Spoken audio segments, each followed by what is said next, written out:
আচ্ছা বল্টু, পুরুষের দাম নাই এরকম একটা গল্প শোনা তো। জি স্যার বলছি। স্ত্রী ড্রাইভারকে জিজ্ঞেস করলেন, আচ্ছা ড্রাইভার সাহেব, এখান থেকে নিউ মার্কেটের ভাড়া কত? ড্রাইভার তখন উত্তর দিল 350 টাকা ম্যাডাম। তারপরে স্ত্রী আবারও ড্রাইভারকে জিজ্ঞেস করলো, আচ্ছা সাথে যদি আমার স্বামী যায় তখন ভাড়া কত হবে? ড্রাইভার তখন আবার উত্তর করলো 350 টাকাই ম্যাডাম। তখন স্ত্রী স্বামীকে বলল, দেখলে তোমার 1 পয়সারও দাম নেই।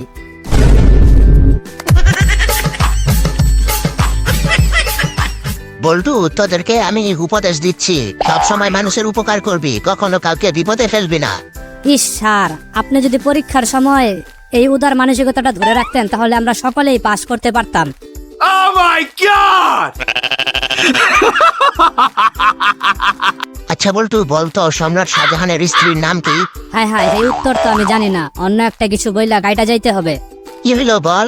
স্যার, আমি একটা কথা পরিষ্কার করে দিতে চাই আপনার কাছে, অন্যের বউয়ের খোঁজ খবর নেওয়ার স্বভাব আপনার থাকতে পারে, আমার নাই।